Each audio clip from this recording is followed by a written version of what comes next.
today as well, so a little jet lag, we'll see how it goes. If you're okay, I had a lot of coffee. So I'm Jurgen I'm from Nixus. I'll be using a large part from presentation from Casper Storm Angle stuff from IO. In general, I'll talk about it a little bit, like Nixus and IO have been working on Hitman Absolution on the PC together.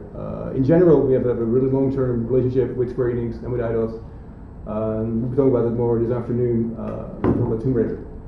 But for Hitman, we previously worked with IO on Kane of Lynch 2, Dog Days, the PC version of that.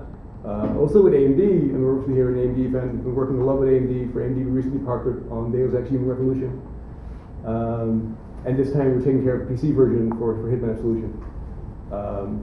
So in practice what that means is we are the final responsibility for the PC SKU, making sure that technically it all works well. We're cooperating on that with the Glacier 2 engine team at IO in Denmark, and in general with the Hitman team at IO in Denmark. So in general, what I will be doing right here, so we have Hitman builds playable on the floor and back here.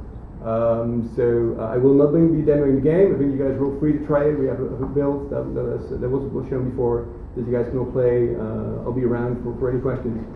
But I'll be talking a little bit about technology, what we're doing specifically on PC, and about just in general technology that goes into Hitman. So Hitman is built on a brand new engine for Hitman Absolution. I built a brand new engine called Glacier 2. Hitman Absolution is the first game that's actually built on that. It's been in development for quite a while now.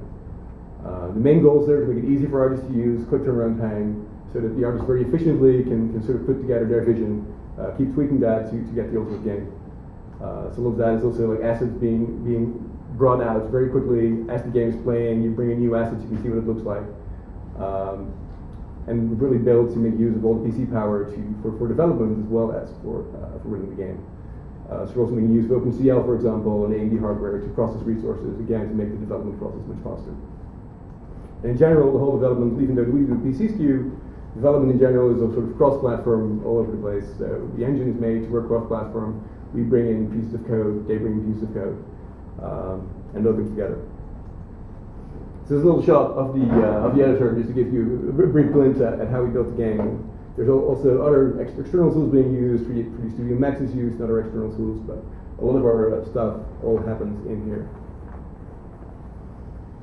So this engine, it was initially started as a DX10 project on the PC, and that's DX10 already came out quite a while, obviously. The expectation was that consoles would be able to handle that.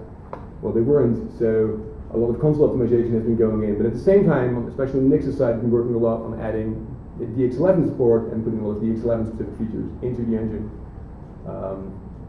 and into the game, obviously.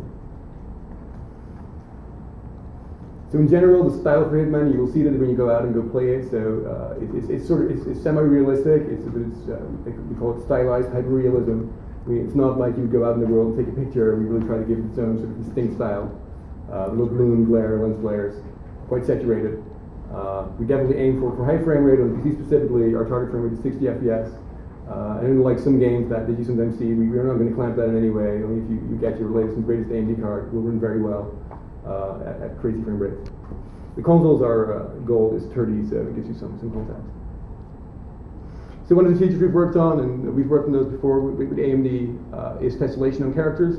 So when you look at this screenshot, you'll see a Hitman's hat. Like, I mean, I don't know if your hat looks like that. I think you feel quite bad about having all those angular curves on there, all those sharp edges. So if you enable tessellation, that actually, I think if that was my hat and I was bald, I think I'd be pretty happy. So that's one of the things that we put in there specifically for PC. Also, that was something we did in Deus Ex, but for Hitman, we obviously wanted to take that a little bit further. So one of the things that we're looking at is global illumination, real-time global illumination. And we've used a technique called light propagation volumes. So we have that in the game. We've had worked with IO to get special custom content in place for that. So here you see a regular shot, and here we've added some GI elements to bring that in. And typically the artist will then go in later and tweak that a little bit to get the best out of that. And especially with dynamic light sources, which typically, when you have dynamic light sources in the game, very often it does still look like a very harsh, sharp-edged light source, but the global illumination effect added to that makes it much more realistic. You see the light bouncing off other surfaces around it. Another feature we've added into for PC specifically is on the depth of field area. So here we see an original shot with no depth of field, just a plain shot. So then what we do on consoles, we get a pretty simple dead place blur effect, but it does add a lot to the atmosphere of the game. On the PC, we're taking it quite a bit further, so with bokeh-based depth of field, using compute shaders to get the max out of the hardware. We also actually have a near blur component to this, so objects that are really out of focus near the screen will blur out and go out of focus as they get close to the screen. The ambient occlusion effects in the game, this is without ambient occlusion. Here it's enabled. We also make use of compute shaders to do this. We've experimented with various algorithms like HDAO by AMD, HBAO by another company, and we've been working to get a combination of all those effects and creating our own custom AO solution that works pretty well.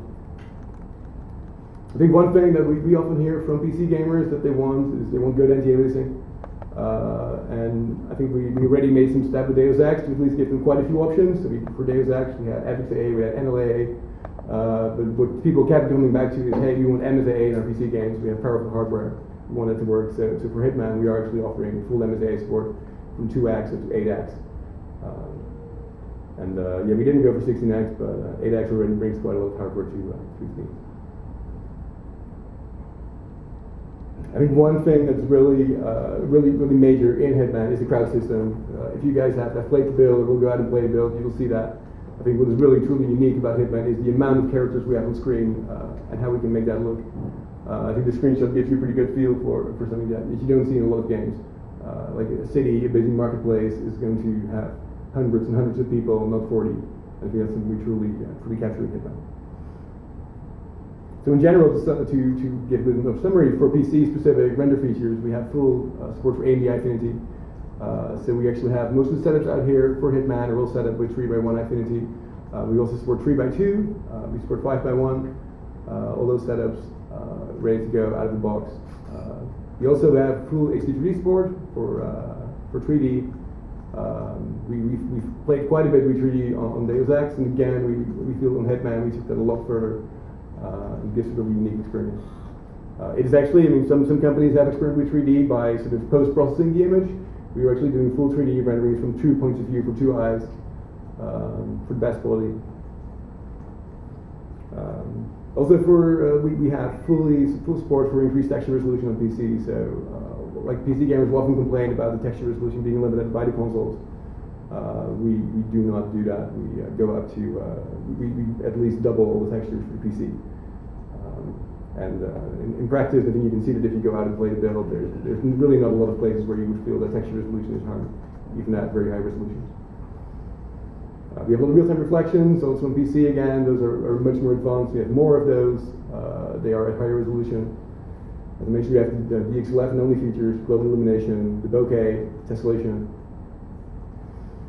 And then obviously, I feel a little sad for having to mention this. We have full mouse and keyboard support, something that apparently you can't take for granted. We feel you definitely should be able to take that for granted. So it's all in there, it's all mappable. In the builds we have out here, it's quite an old build. We have the gamepad next to it. We recommend you play with that. But on the full game, some of you have access to review or preview builds. You'll see that all that is well thought out. I think for us as a PC company, it's very important to make sure that PC gamers get what they expect there and have that work well. We obviously also, we do aim to run on lower spec machines as well.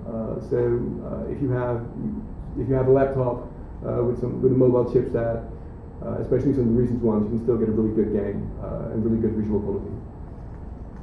And Steamworks, as I believe we've announced, the game is full Steamworks, Steam Cloud support, achievements. So that's going in as well.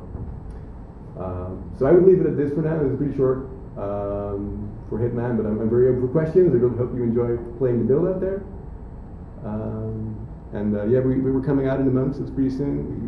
We're still sort of polishing the final little pieces, but we're really enthusiastic about bringing this game to PC.